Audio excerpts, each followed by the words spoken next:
¿Qué pasaría si yo te dijera que la gran batalla por la reelección de Bukele no se libra en las urnas ni en las calles, sino en tu timeline, en tus redes sociales? ¿Qué pasaría si yo te dijera eso? Y si la mayoría de mensajes que ves y que ven los hermanos salvadoreños no son personas, sino que son miles de bots diseñados para manipular lo que sientes, el sentimiento ciudadano manipulado por herramientas digitales, por troles, por bots? ¿Qué pasaría si te dijera que lo que piensas y compartes está siendo manipulado y que en eso sucede en El Salvador, ha sucedido en otros países, pero que hoy está convirtiendo una reelección polémica en una realidad para los salvadoreños? ¿Qué pasaría si yo te dijera eso? Hoy vamos a desenmascarar la guerra invisible por el poder digital en El Salvador. Tenemos un experto internacional, tenemos a Miguel Ángel Domínguez, él es politólogo y maestro en gobierno y comunicación política con 13 años de experiencia y ha llevado más de 30 campañas electorales. Miguel Ángel Domínguez trabaja, por supuesto, en América Latina, trabaja en España, es socio y director general de Reputación Digital, una empresa mexicana que es hermana de ALACOP, de la Asociación Latinoamericana de Consultores Políticos Digitales. Es una empresa especializada en escucha social, pero además hacen análisis y estudios de Big Data e inteligencia artificial, dijeran Big Data los señores de Estados Unidos, aplicada a la política concretamente. La gestión de gobierno también es analizada por estas herramientas y su trayectoria combina estrategia, combina análisis de datos, combina tecnología, pero todo es en función a fortalecer la toma de decisiones y anticipar las crisis en gobierno, crisis políticas y crisis en campaña, pero además mejorar la comunicación entre líderes y ciudadanía. Hoy, en Monterroso Podcast, tenemos a Miguel Ángel Domínguez. Miguel, querido amigo, contame, ¿por qué, en principio, por qué Twitter? ¿Por qué Twitter se convierte en el ring principal de la batalla narrativa, en este caso de la narrativa digital, en el caso Bukele? ¿Por qué Twitter? Es donde se cierra, donde se dan la mayoría de las batallas en el terreno político, electoral y de gestión de gobierno. Por dos motivos. Tú recordarás en el primer mandato, haciendo un poquito de detección, el primer mandato de Donald Trump, él hacía un tweet o hacía alguna declaración vía Twitter y las bolsas se disparaban o se caía o causaban ciertas repercusiones, ¿no? A nivel sociopolítico, económico, en diferentes latitudes. Lo que tiene Twitter es que tiene la particularidad de que se toma como si fueran las declaraciones, como si fueran declaraciones oficiales. Es decir, incluso en la diplomacia pasamos de tener la típica nota diplomática a una sistema de relaciones por tweets. Vemos en el caso mexicano la relación del gobierno que tiene la presidenta Claudia Sheinbaum con el presidente Donald Trump, y vemos que la mayoría de las conversaciones informales, que por supuesto se dan las conversaciones formales, son a través de Twitter, porque la gente considera que Twitter es la plataforma política por excelencia. Además que tenemos otras plataformas que tienen diferentes contenidos, ¿no? Entonces, casualmente también Twitter es una de las redes sociales en las que más se puede crear una artificialidad en las conversaciones. ¿Por qué? Porque es mucho más fácil tener un bot y un troll en Twitter que en las demás redes sociales. Claro, contando esa diferencia entre bot y troll, que es muy importante que la audiencia lo conozca. Claro que sí, mira, un bot no es más que... Un bot es una abreviación de algo que tiene que ver con robots, ¿no? Que tiene que ver con algo automatizado. Y esto es una serie de programas que lo que hacen es hacerse pasar por usuarios. Ese usuario se puede llamar Miguel Domínguez, o se puede llamar El Vengador, o se puede llevar diferentes maneras. Y la cuestión es que en esta cuenta hace sesión un bot, un robot, comenta un bot, amplifica la conversación, es decir, da like, visualizaciones, comentarios. Un bot es algo automatizado que, para darte una idea, yo he visto consultores políticos que lo utilizan y pueden tener en un sistema, o sea, en una computadora, más de 300 cuentas en diferentes redes sociales. Entonces, para darte una idea, puedes no solamente dar like, puedes comentar, puedes compartir, etcétera, de manera mucha cantidad en muy poco tiempo, ¿no? Y encima de esto es que es muy barato, Luis. Es muy barato. Hay páginas web, lamentablemente, porque esto como consultor político te da muchos obstáculos, pero hay muchas páginas web que tú puedes pagar $5, 5 euros, 4 euros, tienes 1000 likes. Entonces, obviamente son bots de mala calidad. Nosotros hemos detectado campañas, por ejemplo, para gobiernos en Veracruz, en donde publicaciones tienen 300 likes y te metes a ver quiénes son los que dan las likes y son puras gentes puros bots con nombres de China, Xingumpen, tal, etcétera. Entonces son bots de mala calidad, pero también están exacto. También están los bots de buena calidad, estos que sí están pensados, y te voy a decir por qué son peligrosos. Si tú ahora mismo le pides al ChatGPT y le dices, necesito que me des una lista de los 100 nombres y los apellidos, los 25 apellidos más populares en México, te va a hacer una serie de nombres, cuentas, etcétera, que tú puedes, ya al momento que hacer la cuenta, crearle un perfil. Por ejemplo, este bot va a ser un bot mujer de derechas que cada que salga un tema va a contestar de esta manera. Entonces, ya el bot pasó a ser de un simple agente que te sube los likes o te baja, a lo mejor, o te sube los no me gusta, etcétera, a participar en una conversación de una manera cuerda, con oraciones articuladas que vienen incluso sustentadas en teorías. Vamos a ver más en profundidad la diferencia de los bots a favor y en contra de la conversación de Bukele, pero bueno, siguiendo la pregunta, la respuesta, el bot es esto, es algo automatizado, y el troll es una persona que se hace pasar por alguien más o que simplemente no da la cara. Vemos muchas cuentas en todas las redes sociales, por ejemplo, que se llaman El Vengador 01, Violín 33, el antichairo o el anticomunista. Entonces sí son personas, pero se esconden su apariencia.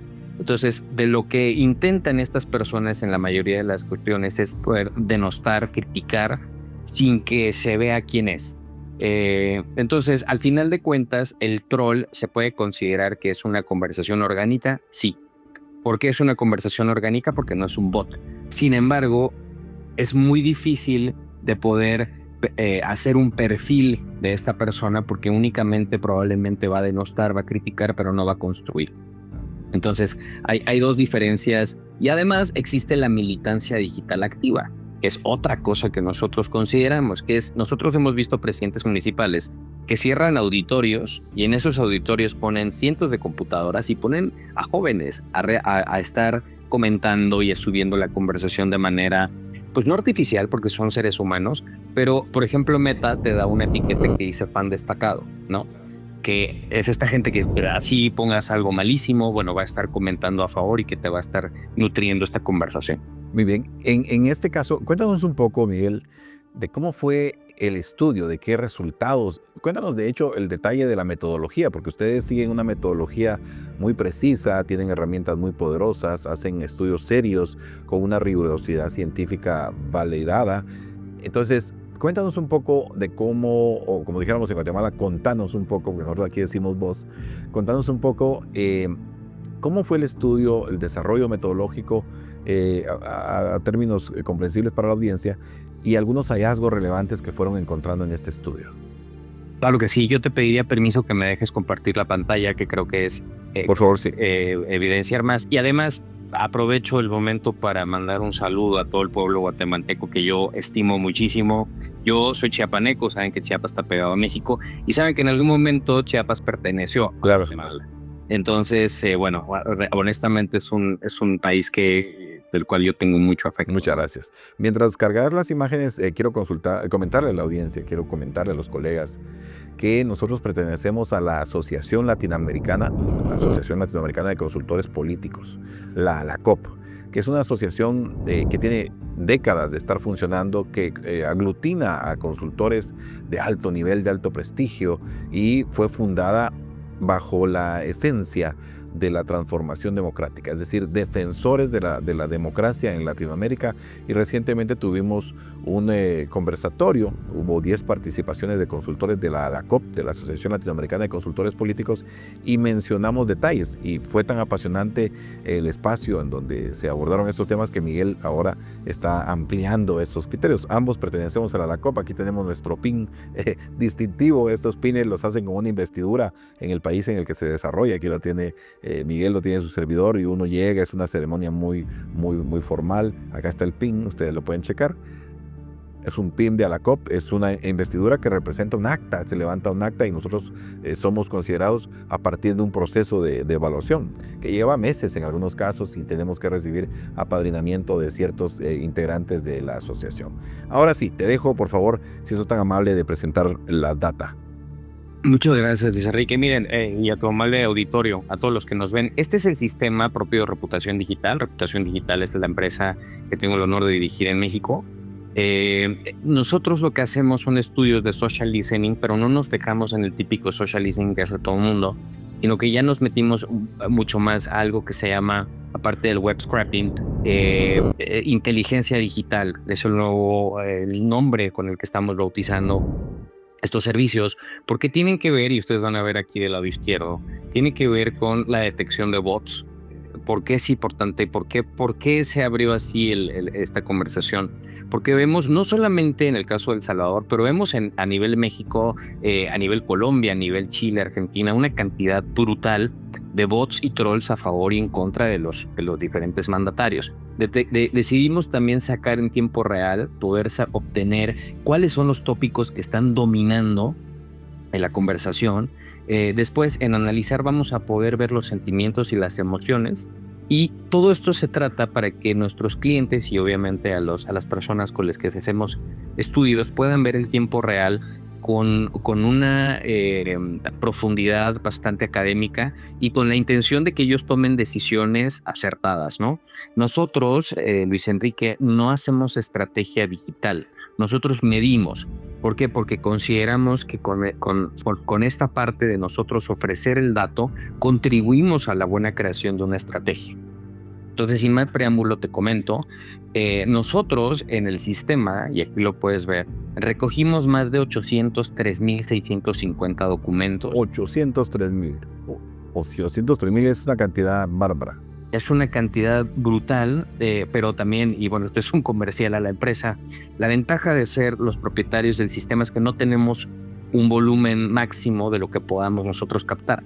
Si esto lo hubiéramos visto en cualquier licencia de social listening, a lo mejor hubiéramos captado 15,000 documentos, ¿no? Entonces, son buenas para darte una aproximación, pero si quieres llegar a la profundidad de saber qué está pasando, pues este sistema es muy bueno. Y ya en los números te presento.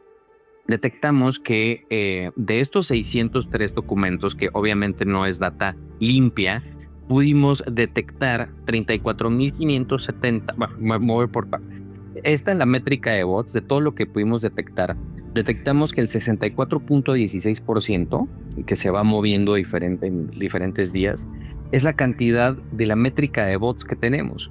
Nosotros vimos, y te voy a enseñar en nota gráfica, cómo se fueron comportando estos bots alrededor del tiempo, cuándo se activaron.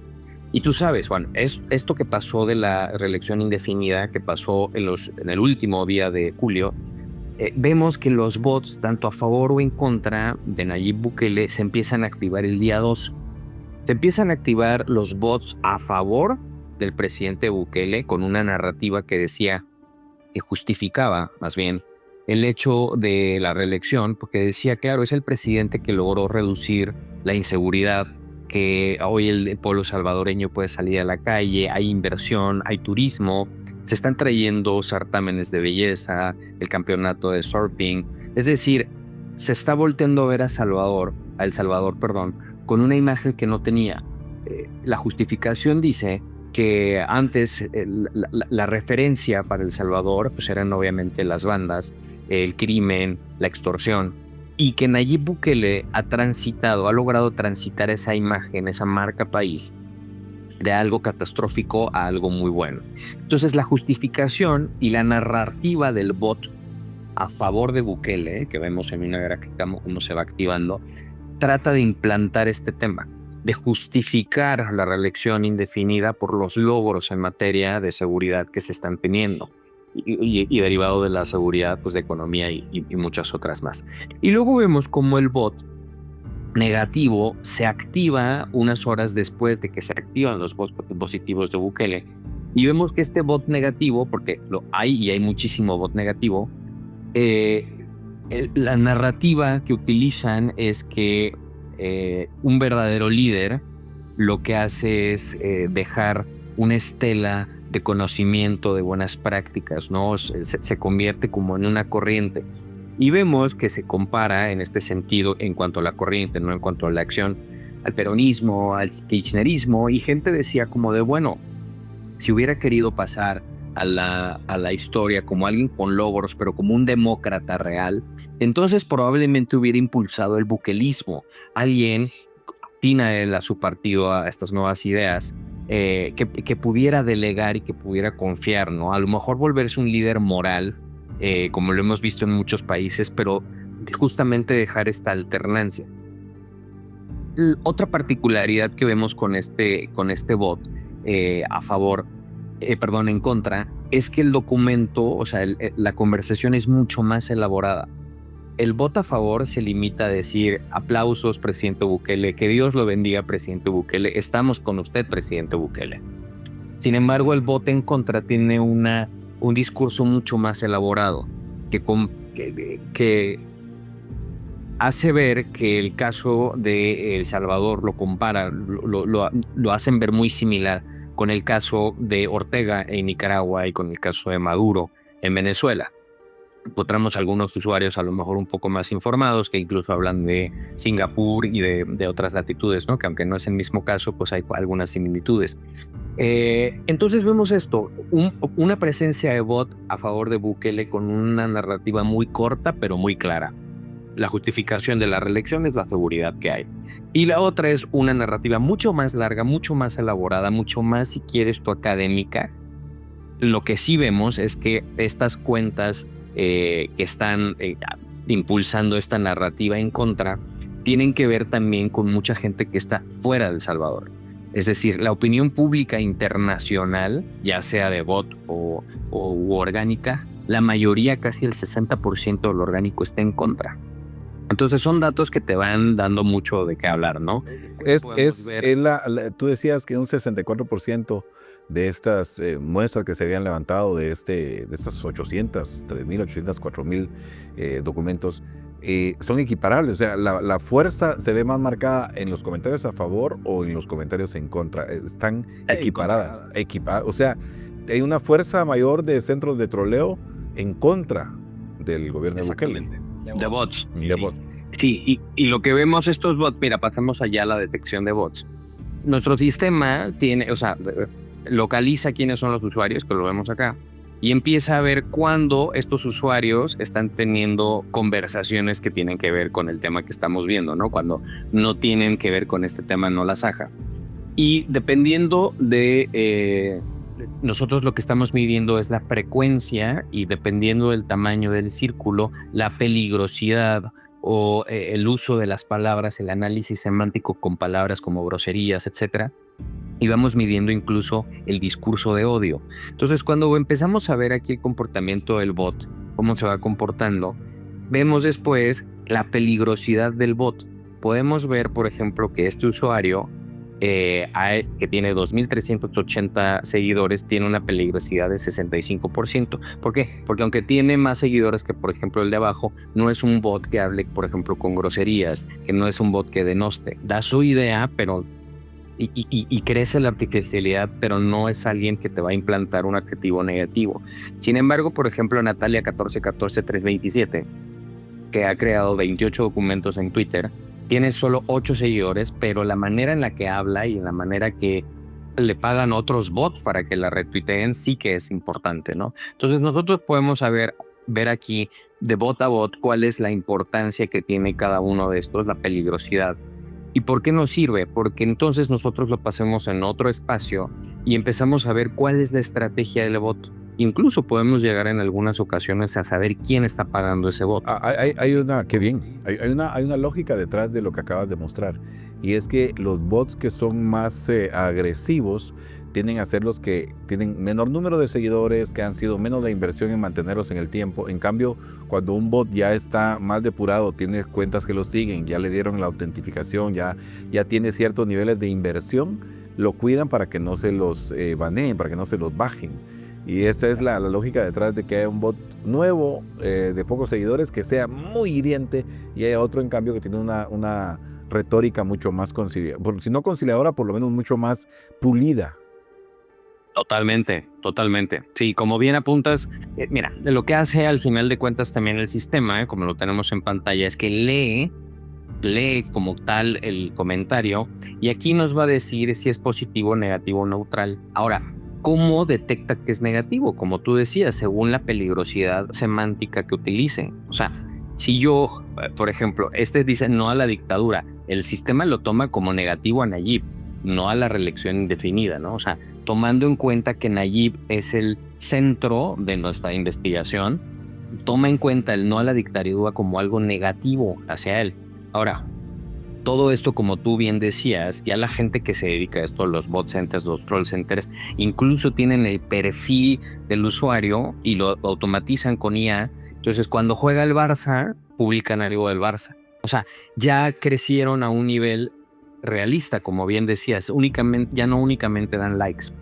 Hacen todo un ecosistema para cuando tú veas quién es Luis Díaz y te metas a su perfil, veas que o te hagan pensar que es una persona real, que siente, que come, que vive, que sube fotos, que lo taguean, etcétera, ¿no? Es algo, perdón por la interrupción, que le llaman humanización del bot.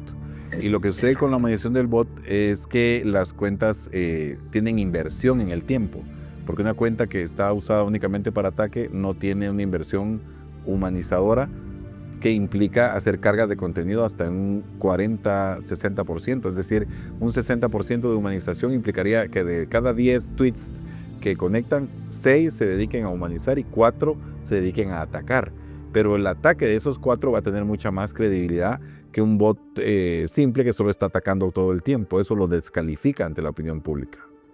Exactamente, exactamente.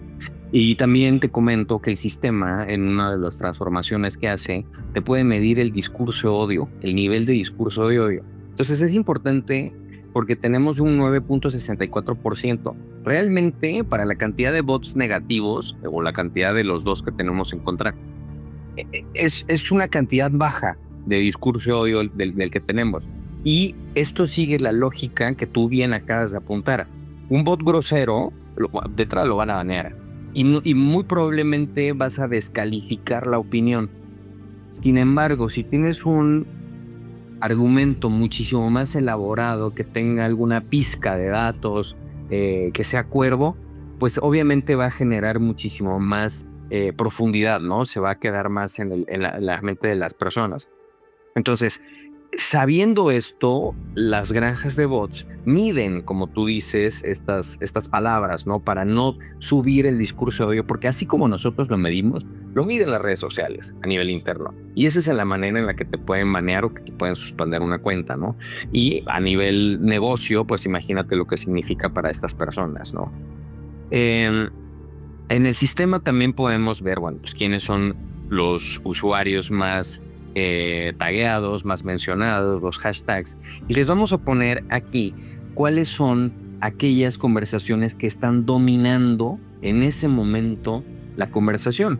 ¿Y por qué les enseño esto? Que es algo que a mí me voló la cabeza, porque es imposible que al mismo tiempo que estemos discutiendo la reelección indefinida en El Salvador, lo que más se esté viendo, obviamente impulsado por otros bots y por otros influencers, sea que la señora del presidente se fue a una visita oficial al Reino de Marruecos. Es impresionante, a mí me vuela la cabeza, pero a ver, nosotros que entendemos de teoría de la comunicación política, sabemos que se está implantando un nuevo tema en El Salvador. ¿Y para qué se está implantando este nuevo tema? Pues para que simplemente quede como algo anecdótico. Ya quedó, ya pasó, ya se logró, ya se consumó, vamos para adelante. ese es el objetivo del gobierno, que se deje de hablar de dictadura. Aunque bien han dicho que no les importa y que Demos Kratos es el poder del pueblo, y bueno, citando a Donald Trump, a nadie le conviene tener una crisis ni nacional ni internacional. Entonces, lo que están haciendo con esto, con lo que vemos acá, es impulsar otros temas para poder enterrar este que pues, le duele a la democracia, ¿no? Hay una reflexión en función a lo que estabas mostrando. El Sí. contenido que mostrabas era de Facebook. Es decir, que ellos se salen del área más política, que en este caso sería Twitter o X, y se van a Facebook porque saben que es donde la población más común y corriente está haciendo revisión permanente. Entonces, desde el Facebook, ellos lo que quieren es borrar cualquier rastro de crítica e implantar, como decías, una narrativa de los viajes de la primera dama. Exactamente. Y aquí, en la red de palabras, la nebulosa de palabras, el sistema nos va a poner como epicentro de los comentarios, tanto positivos como negativos, a Bukele, Nayib Bukele, y vamos a ver palabras en negativo. Negativo va a ser todo lo que está en rojo, en verde lo positivo y en azul lo neutral, que ahorita es poco. Pues vamos a ver cómo Nayib y dictador, por ejemplo, o sea, Nayib se reproduce 29.789 veces, pero Nayib más dictador baja a 2.330. Con Maduro, por ejemplo, hay 1.890. Entonces, ¿por qué te enseño esto? Porque es interesante ver cómo los usuarios de las redes sociales van hilando sus propios temas, sus propias temáticas, sus propias observaciones con nudos o con nodos de palabras y cómo estos nodos de palabras te van juntando entre sí, ¿no? Y ahí se ve la palabra reelección, por ejemplo, con un nodo delgado que implica que no es necesariamente lo que más se está atacando en la parte de abajo. En rojo, reelección y Bukele no necesariamente está haciendo lo que genera, ¿ves? No es lo que está constituyendo la mayor fuerza. Exacto, exactamente. Entonces, y bueno, por último, de aquí el sistema te voy a enseñar lo que tenemos de geolocalización, porque, a ver, evidentemente esto es algo que trasciende, ¿no? Pues esto es algo que le importa a los demócratas, yo me incluyo, pero realmente es que tenemos mucha participación a nivel mundial. Por ejemplo, aquí tenemos en Nigeria al menos una huella importante, y yo es que realmente dudo que en Nigeria se esté discutiendo mucho, ¿no? Sobre el tema de Nayib. Entonces, mientras más fuerte sea el foco, es porque más conversaciones hay. Entonces, recordemos que decíamos que veníamos de una gran cantidad de bots. Pues miren dónde están. Hay un factor que también hay que considerar. Habitualmente este tipo de cuentas utilizan protectores de ubicación, y cuando utilizan un VPN lo que hace es que lanza la ubicación a un país distante para que no se pueda identificar la dirección IP. Lo que se ve ahí es en alguna medida también la probabilidad de que estén desubicándose, o sea, sí estén trabajando los centros de bots y de troleo en El Salvador, pero estén haciendo un lanzamiento desde otras latitudes con su VPN, con su canal, con su ducto de protección. Exactamente, y eso te da más evidencia, porque es que si yo viera un mapa en el que únicamente a lo mejor en Latinoamérica y en México además se establece, bueno, te podría decir a lo mejor hay mucha conversación orgánica, pero a ver, seamos un poco más críticos. En Brasil, entonces, únicamente aquí hay. Entonces, lo que te está diciendo es que justamente estos bots están organizados. O sea, parten de una misma, ya sea un VPN o que sea una IP real, ¿no? Pero parten del mismo nodo. Entonces, esto es muy importante porque si no veríamos el Brasil, que es tan grande, pues muchísimo más manchado. Y lo que estamos viendo prácticamente son puntos estratégicos en cada uno de los países. Entonces, eso nos da todavía más evidencia de la presencia de bots que tenemos en esto, ¿no? Si pasamos, como bien les decía hace rato, a las emociones, al análisis de emociones y sentimientos, vemos que el 68% es de negativos, el 24% positivos y el 7.4% informativos. Informativos pues, son los medios de comunicación que dicen esto suscitó, ¿no? Pero no dan una opinión. Y en cuanto a las emociones, pues sí vemos una dominancia total del enojo, ¿no? Esto, como te decía hace rato, me gustaría que lo viéramos porque aquí hacemos una evolución de los sentimientos.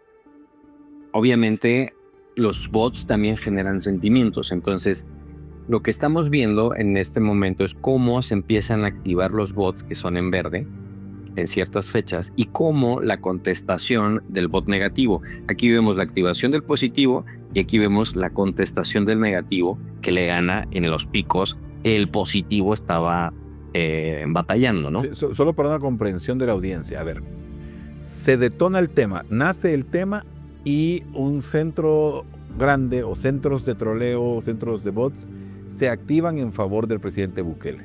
La secuencia sería esta. Él lanza, hace y digitalmente empieza a proteger su acción.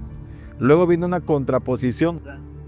Intentar implantar la narrativa esta de lo justifico por la seguridad.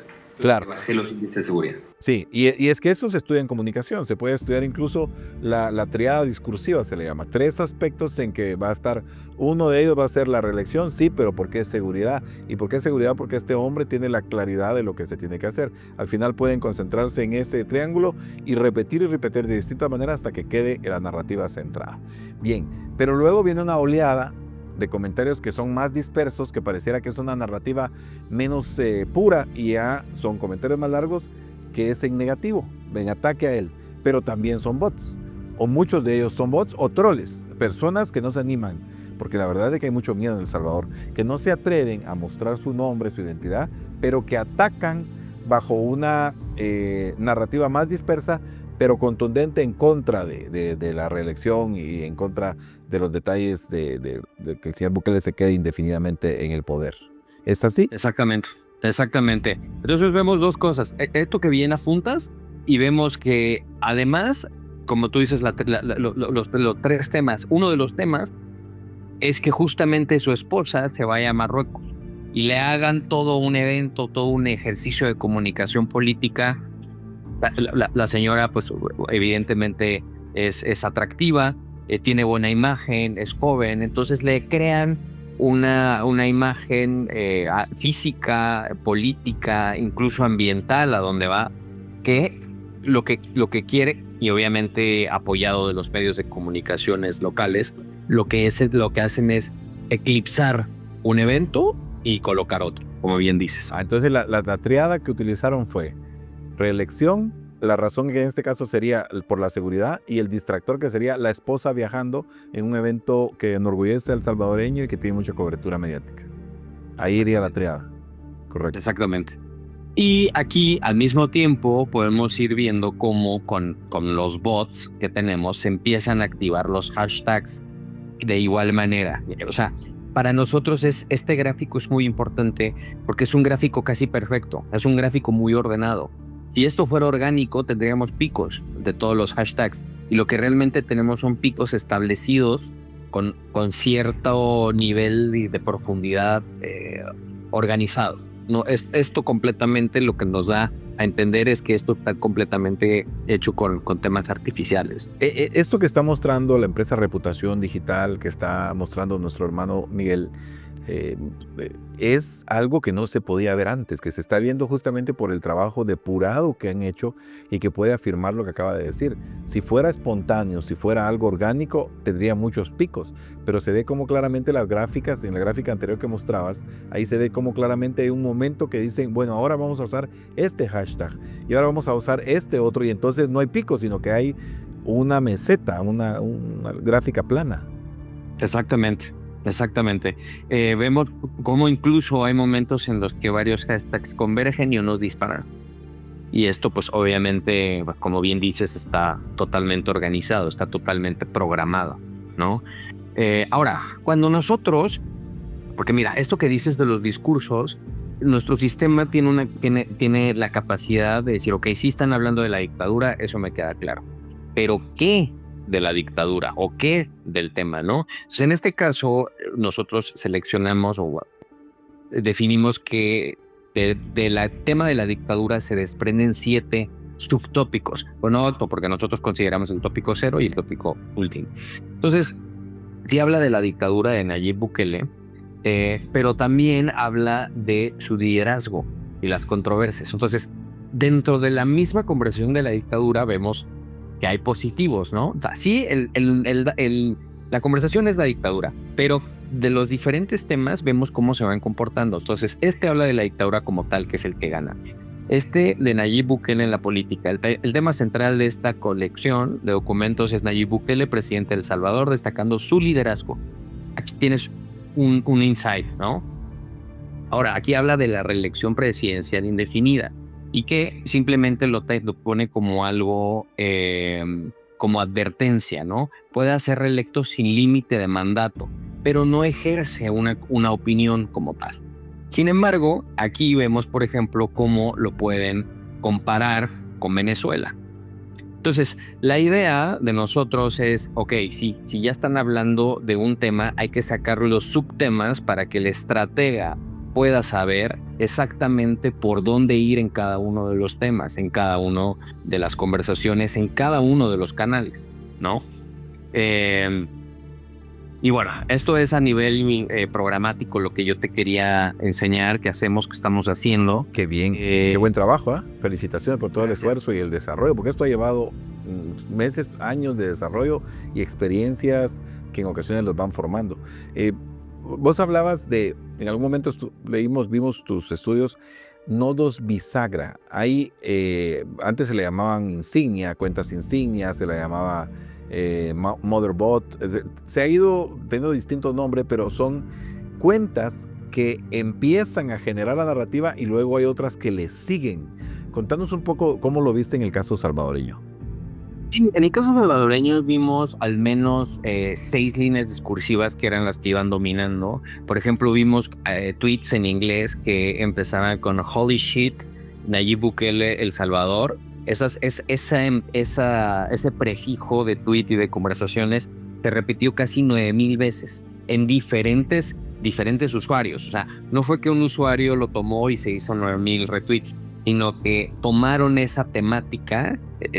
Esto que te digo, hecho casi con GPT, tomaron esa temática con algo muy organizado, y lo que se trata es que eso sirva como una nave nodriza, por ejemplo, una nave nodriza de la cual se desprenden otros bots y otros temas, pero que nutren este ecosistema. Entonces, este ecosistema, al autonutrirse, al generarse conversación entre ellos, visualizaciones, comentarios, etcétera, lo que hacen es que indiscutiblemente los usuarios los volteen a ver.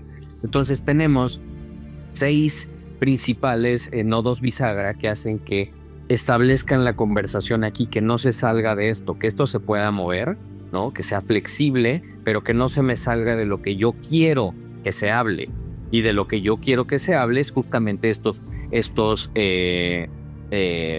temas que decías, ¿no? La triada, por ejemplo, las distracciones, las llamadas cajas chinas, etcétera. Entonces, sí, lo que vemos es que de parte de los bots, tanto bots en contra y a favor, hay nodos bisagra que justamente lo que hacen es captar al cliente, al usuario, y decir, oye, pues hay que voltear a ver para acá. Decía la teoría que los medios de comunicación, que ahora yo lo cambio a las redes sociales, las redes sociales no te dicen qué pensar, amigo, pero sí te dicen en qué pensar.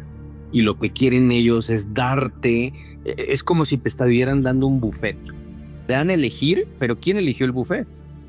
El chef. O sea, el chef sabe qué te va a dar. Así tú tienes la noción de que eliges, pero no. Estás como los caballos, que puedes ver únicamente lo que ellos quieren que tú veas.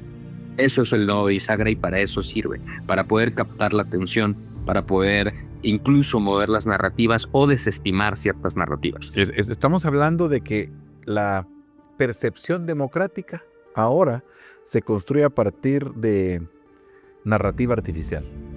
Totalmente, lamentablemente. Recuerden, nosotros somos consultores de la Asociación Latinoamericana de Consultores Políticos de ALACOP. Estamos hermanando esfuerzos y estamos trabajando justamente en pro de la democracia, y esto que está sucediendo en El Salvador nos inquieta y nos hace hacer estudios en tanta profundidad, porque la guerra digital va a seguir. ¿Cómo ves que pueda seguir esta guerra digital? Porque al final de cuentas, en las redes sociales se está definiendo el futuro presidencial de El Salvador hoy, pero mañana puede ser otro país, y dentro de 10 años pueden ser todos los países de Latinoamérica. Totalmente, mira, Luis Enrique, nosotros estamos midiendo desde hace 6 meses a todos los países de Latinoamérica. Estamos midiendo todos los países de Latinoamérica, España y Guinea Ecuatorial, evidentemente pues por el idioma, ¿no? Lo que estamos haciendo es ver el crecimiento de narrativas de dos partes. A ver, te mentiría si te dijera que no hay una narrativa pagada por bots implantada desde Argentina, desde Estados Unidos, con una idea de muy pro derecha, ¿no? Anti-woke, etcétera. Pero por otra parte, también está este otro grupo de presidentes latinoamericanos que están impulsando esta otra idea, ¿no? Y que lo hacen también con bots y con trolls. Ahora, ¿por qué te digo esto? Nosotros estamos traqueando todos los países y estamos viendo cómo la idea de la reelección indefinida se está coqueteando en diferentes países. Se está coqueteando y a mí honestamente me da algo de temor. Seguramente sabes que aquí en México se está discutiendo, bueno, se va a empezar a discutir la nueva reforma electoral. Y esta reforma electoral obviamente va a ser propuesta por el equipo que gobierna el día de hoy. Anunciaron la comisión de 7 personas, todas las personas son del mismo partido. Y como tú sabes, hay una dominancia del 75%, es decir, Morena y sus aliados controlan todas las cámaras a nivel de poder hacer cambios constitucionales, porque tú sabes que se necesitan los 3/4 de la Cámara. Los tienen. Entonces, prácticamente las votaciones van a ser un mero trámite. Y aquí lo grave es que los expertos dicen que el caso mexicano, si bien no se está hablando de una reelección indefinida, se están hablando de cambios estructurales que pueden en algún momento erosionar la temporalidad, que es uno de los pilares de la democracia, la temporalidad del poder. Es decir, que se pueda preservar por más tiempo, ¿no?, del que está establecido un político mexicano, y también que se quitan algunos candados que tiene el órgano electoral el día de hoy en cuanto a la definición de candidaturas, de gastos de campañas, de asociaciones, etcétera. Entonces los expertos dicen que no es, indiscutiblemente se tiene que hacer una reforma electoral. No sé si urge, pero se tiene que hacer. Hay cuestiones que mejorar. Pero los expertos, los que saben de qué van esta nueva propuesta, están muy temerosos de que se pueda vulnerar los principios democráticos con los que creemos que gozamos, ¿no? Y esto te lo digo porque también vemos otros países que se está despertando esta idea, ¿no? Entonces nosotros vamos a hacer informes mensuales comparando toda Latinoamérica para justamente saber en qué países, qué ideas se están implantando, probablemente quién las está pagando, con qué idea, con qué vertiente o qué ideología y obviamente con qué intención. Es el cierre casi del podcast, pero estamos cerrando con una imagen alarmante contra la democracia. La punta de lanza es Nayib Bukele. La punta de lanza en las reelecciones indefinidas. Pero esa punta de lanza hace que otros países sientan la tentación. Y en México se empiezan a sentir efervescencias en función de hacer cambios en las leyes electorales. Guatemala pudiera ser también a futuro. Pero también pueden ser otros países de la región latinoamericana que sientan la atracción de decir, si Bukele lo hizo, si la presidenta Sheinbaum lo hizo, ¿por qué no lo vamos a hacer también nosotros? Y el riesgo es aún mayor cuando, además de controlar los dos otros poderes, tienes le has otorgado tanto poder al ejército. Como tú sabes, aquí en México el ejército, el sexenio pasado, hizo las obras más grandes del sexenio. Hizo el aeropuerto de Tulum, hizo el aeropuerto nuevo de Felipe Ángeles, el internacional, hizo el Tren Maya, el tren interoceánico. Es decir, dotaron a las Fuerzas Armadas de responsabilidades y capacidades civiles que no tenían, que a mi juicio, como alguien meramente civil, creo que no es correcto militarizar las obras. Y más allá que ellos las operan. Entonces estamos en un panorama, honestamente, total y absolutamente controlado por el partido en el poder, el partido que en alguna ocasión criticaba al otro partido hegemónico que estuvo tanto tiempo, ¿no? Y que vemos que hay prácticas muy similares, casi by the book, ¿no? Según el manual que dejó el viejo priismo. Así que sí es alarmante, mi querido Leo. Bien, pues indudablemente vamos a tener más reuniones de trabajo, porque al final de cuentas lo que estamos haciendo es proyectar la verdad, y los estudios serios, rigurosos, científicos que ustedes desarrollan pueden dar luces para ir entendiendo cómo democráticamente se va resquebrajando el futuro y vamos quedando en una debilidad importante. El ciudadano, el voto único, ahora está siendo sujeto a influencia digital, pero más tarde también a una influencia muy marcada en ideología que puede hacer que se queden establecidos por décadas como tiranos, como personas que atacan a la democracia y que hoy se ven como héroes. Pocas dictaduras lo son de un día para otro, mi querido amigo. Normalmente se empiezan a deshabilitar los poderes, la separación de poderes, se empieza a erosionar la democracia y cuando vienes a dar cuenta ya está instalada. Nunca es de la noche a la mañana y justamente eso es lo que me preocupa del caso mexicano. No ha sido de la noche a la mañana, tiene al menos 6 años en un proceso de que, y lo digo con mucha seriedad, creo que están a punto de consumar. Qué triste. Muy bien. Muchas gracias por tu participación, muchas gracias por todo lo que nos compartiste hoy, por tu experiencia, muchas gracias por los datos y muchas gracias por alertarnos sobre los riesgos democráticos. Así que Miguel, siempre bienvenido a este podcast y esto fue Monterroso Podcast y hoy hablamos de Bukele.